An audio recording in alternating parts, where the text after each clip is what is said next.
Shoutout nga pala kay Brad Gwenz Amaranto. Isa siyang basketball player. May nabalitaan kasi ko sa kanya na na-aksidente siya. Pagalingin nawa po, Brad Gwenz.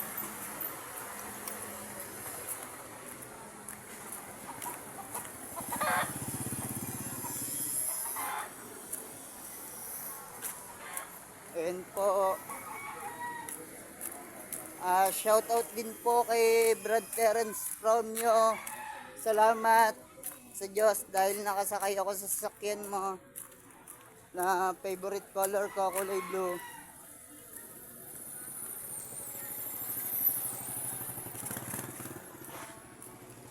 So, deliver na po tayo.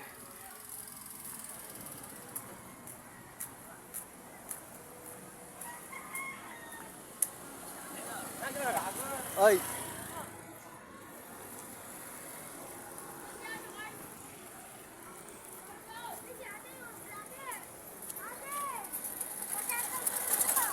Ano ba pangalan mo? Ano? Kervin.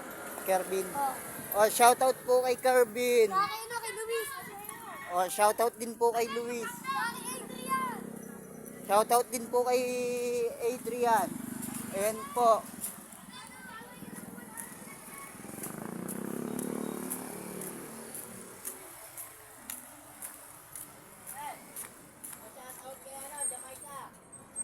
Ayan, shoutout daw kay Jamaica.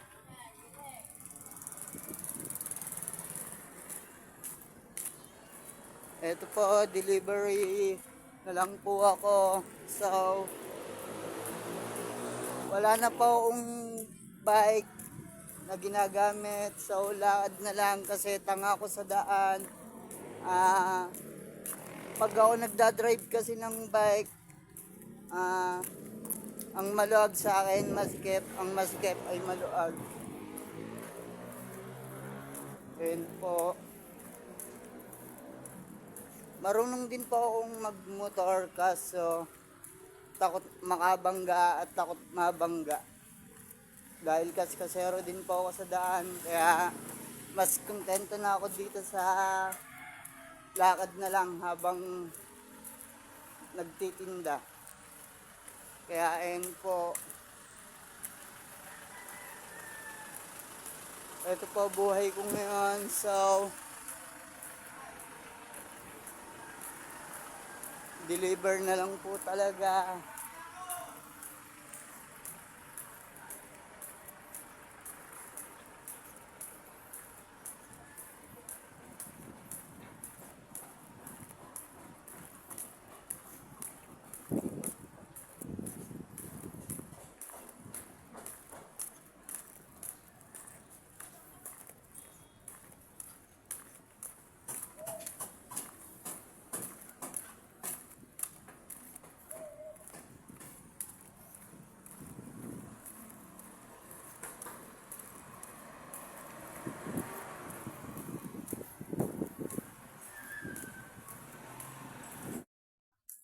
So, deliver na lang po ako.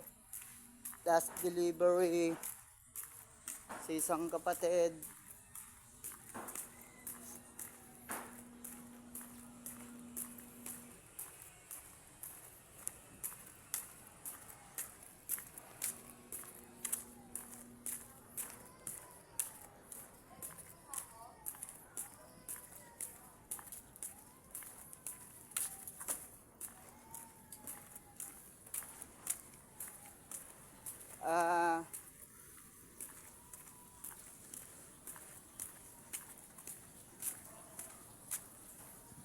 Dalawa po grupo ko.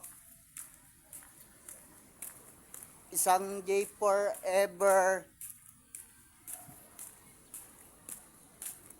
Sa J Forever, pag sumama yung isa, magiging grupo namin ay Jar Junior. Papangalanan ko po yung Jar Junior. Yung J Don, James Lawas, yung A, Ako yon, Aldrin Santos. Yung yung R na kasunod ko, secret muna yon.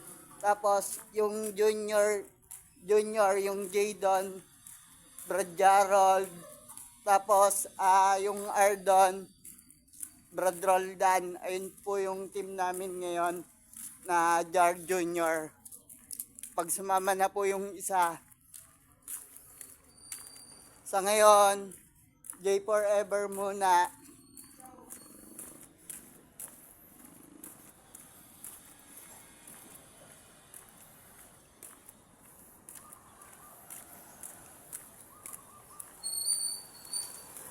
So, sa tingin nyo, ano magandang grupo?